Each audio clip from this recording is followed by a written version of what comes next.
Assalamualaikum teman-teman. Kali ini kita akan berkenalan dengan salah satu ulama besar yang sangat berpengaruh dalam dakwah Islam di wilayah Afrika Timur.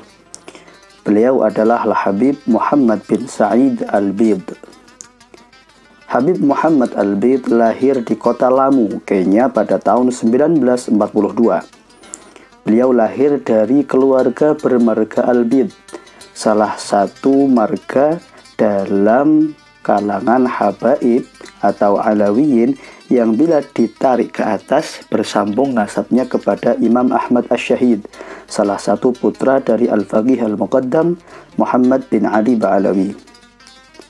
Habib Muhammad Al-Bidh menghafal Quran di usia belia dan belajar ilmu-ilmu dasar keislaman di Madrasah An-Najah.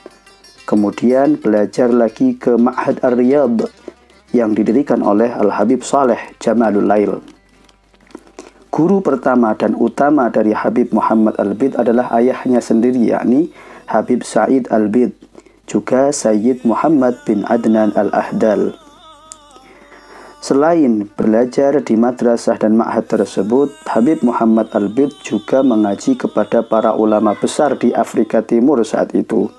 Di antaranya adalah Al-Habib Umar bin Ahmad bin Smith, juga Habib Ahmad Masyhur Al-Haddad.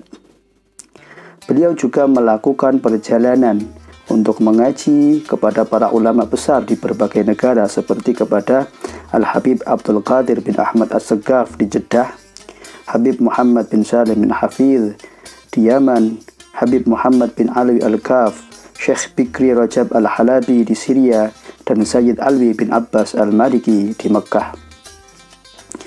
Setelah melakukan perjalanan keilmuan di berbagai negeri, kemudian Habib Muhammad Al-Bidh kembali ke kampung halamannya dan mulai mengajar di Madrasah An-Najah, yang pada saat itu beliau berusia 14 tahun.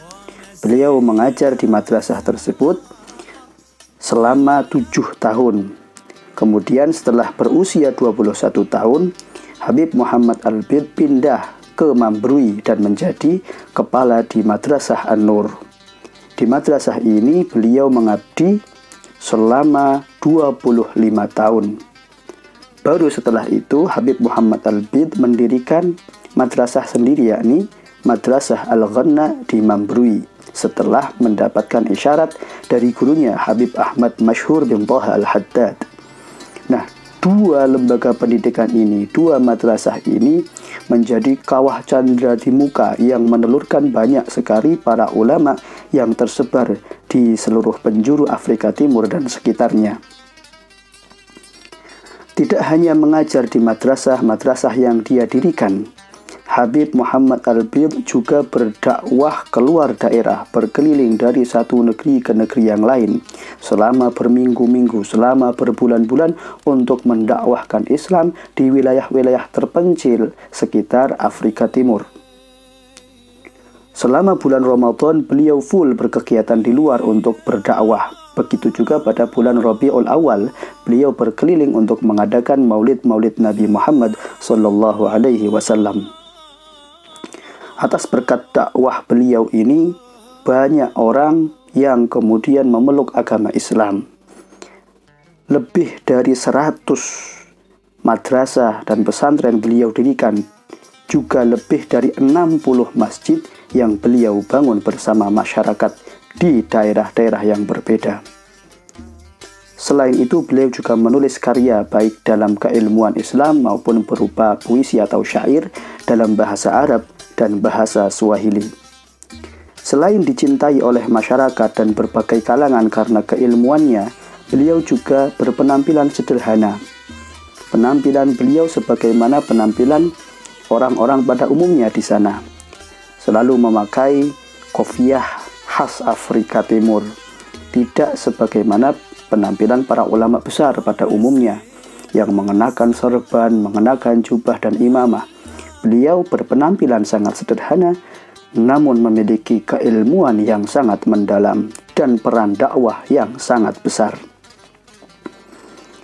Beliau pernah mengatakan, "Khawatirkan saja apakah kau menapaki jalan yang benar atau jalan yang salah. tidak usah mengkhawatirkan apakah orang menyukaimu atau tidak. Beliau juga pernah mengatakan, berdasarkan perhitunganku, Allah Subhanahu wa Ta'ala sudah memuji Nabi Muhammad di dalam Quran secara terang-terangan pada 435 ayat. Meski demikian, pada hakikatnya setiap ayat di dalam Al-Quran mengandung pujian kepada Rasulullah. Beliau juga mengatakan, jika tidak ada kemauan, maka selalu saja ada alasan.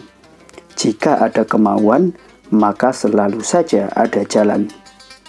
Beliau juga pernah mengatakan, ada 3 jenis orang yang takkan pernah sejahtera sebanyak apapun uangnya. Pertama, pelaku sihir. Kedua, polisi lalu lintas yang suka memalak. Ketiga, orang yang cari uang atas nama agama, seperti pencari sumbangan demi anak yatim atau pembangunan masjid, namun nyatanya untuk memperkaya dirinya sendiri. Habib Muhammad Al-Bid wafat pada bulan Januari, tanggal 5 tahun 2013 dan dimakamkan di kota Mambrui bersebelahan dengan makam ayahandanya, Al-Habib Said Al-Bid. Semoga Allah merahmati beliau dan senantiasa menumbuhkan generasi penerus